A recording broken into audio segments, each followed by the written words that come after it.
നേരെ മറിച്ച് പാകിസ്ഥാനിൻ്റെ സൈഡിൽ നിന്ന് അഥവാ അവർ വന്നിട്ട് നമ്മളെ വീണ്ടും ആക്രമണിച്ചാൽ, നമ്മുടെ രാജ്യത്തിൽ ഭീകരവാദി ബേസൊന്നും ഇല്ലല്ലോ, അപ്പോൾ അവർ ആക്രമണിക്കുകയാണെങ്കിൽ നമ്മുടെ സർക്കാരിൻ്റെ സ്ഥാപനങ്ങളോ നമ്മളുടെ മിലിറ്ററി സ്ഥാപനങ്ങളോ അല്ലെങ്കിൽ നമ്മളുടെ നഗരത്തിലെ ആയിരിക്കും.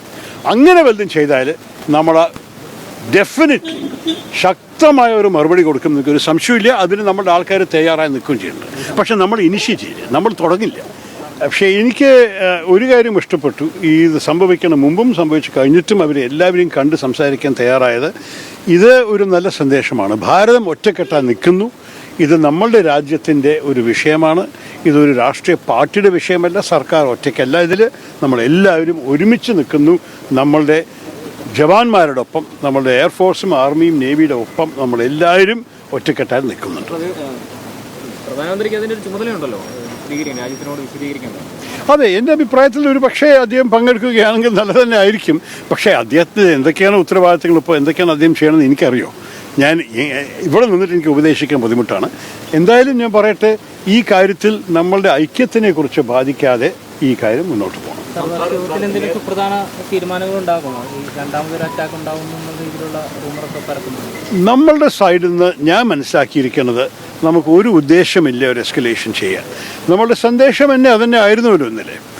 നമ്മൾ ഈ ഭീകരവാദികൾ വന്നിട്ട് 26 ഭാരതീയരെ കൊന്ന ശേഷം നമ്മൾക്കൊരു മറുപടി കൊടുക്കാൻ ആവശ്യമുണ്ടായിരുന്നു. അത് എല്ലാവരും മനസ്സിലാക്കുന്ന ഒരു കാര്യമാണ്. ആ മറുപടി കൊടുത്തു.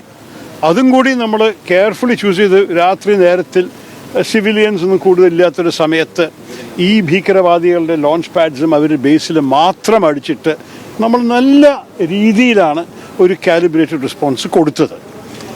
അത് കഴിഞ്ഞിട്ട് നമ്മളുടെ സൈഡിൽ നിന്ന് ഇനി വീണ്ടും ആവശ്യമില്ല. അവർ നമ്മളെ ആർട്ടിലറി ഷെല്ലിങ് ചെയ്തുവല്ലോ LOC നിന്ന്.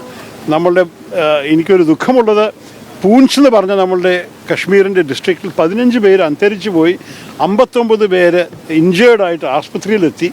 ഇതൊക്കെ പാകിസ്ഥാൻ ഷെല്ലിങ്ങിന് കാരണമാണ്. നമ്മൾ അതേപോലെ ആർട്ടിലറി ഷെല്ലിങ്ങിൻ്റെ മറുപടി കൊടുക്കുകയും ചെയ്തു. പക്ഷെ നമ്മളുടെ സൈഡിൽ നിന്ന് എസ്കലേഷൻ ഉണ്ടാക്കാൻ നമ്മൾക്ക് ആഗ്രഹമില്ല. അതിന് പല കാരണങ്ങളുണ്ട്. പ്രധാനപ്പെട്ട കാരണം എന്താണ്? നമ്മൾ ലോകത്തിന് കാണിച്ചു കൊടുക്കുകയാണ് ഞങ്ങളുടെ ബിഹേവിയർ ഒരു റെസ്പോൺസിബിൾ ബിഹേവിയറാണ്. നമ്മൾ എല്ലാ കാര്യങ്ങളും മനസ്സിലാക്കി. ഈ ഭീകരവാദികൾ ഒരു തെറ്റ് ചെയ്തു, അതിന് മറുപടി കൊടുത്തു. പക്ഷെ നമ്മൾ പാകിസ്ഥാനി സർക്കാരിൻ്റെ സ്ഥാപനങ്ങളെ അടിച്ചില്ല, പാകിസ്ഥാൻ മിലിറ്ററി ഇൻസ്റ്റലേഷൻ അടിച്ചില്ല. പാകിസ്ഥാൻ മിലിറ്ററി ഇതിന് പുറകെ ഉണ്ടെന്ന് നമുക്കറിയാം. എന്നിട്ടും കൂടി നമ്മളൊരു യുദ്ധം ആഗ്രഹിക്കുന്നില്ല എന്നൊരു സന്ദേശം സ്പഷ്ടമായി കൊടുത്തിട്ടുണ്ട്. അതുകൊണ്ട് എന്നോട് ചോദിക്കുകയാണെങ്കിൽ എനിക്ക് ഒരു സംശയവുമില്ല, സർക്കാർ അനാവശ്യമായിട്ട് രണ്ടാമത്തെ അറ്റാക്കൊന്നും ചെയ്യില്ല. നേരെ മറിച്ച് പാകിസ്ഥാനിൻ്റെ സൈഡിൽ നിന്ന് അഥവാ അവർ വന്നിട്ട് നമ്മളെ വീണ്ടും ആക്രമണിച്ചാൽ, നമ്മുടെ രാജ്യത്തിൽ ഭീകരവാദി ബേസൊന്നും ഇല്ലല്ലോ, അപ്പോൾ അവർ ആക്രമണിക്കുകയാണെങ്കിൽ നമ്മുടെ സർക്കാരിൻ്റെ സ്ഥാപനങ്ങളോ നമ്മളുടെ മിലിറ്ററി സ്ഥാപനങ്ങളോ അല്ലെങ്കിൽ നമ്മളുടെ നഗരത്തിലെ ആയിരിക്കും. അങ്ങനെ വല്ലതും ചെയ്താൽ നമ്മൾ ഡെഫിനറ്റ്ലി ശക്തമായ ഒരു മറുപടി കൊടുക്കും, നിൽക്കൊരു സംശയമില്ല. അതിന് നമ്മുടെ ആൾക്കാർ തയ്യാറായി നിൽക്കുകയും ചെയ്യുന്നുണ്ട്. പക്ഷെ നമ്മൾ ഇനിഷ്യേറ്റ് ചെയ്യില്ല, നമ്മൾ തുടങ്ങില്ല.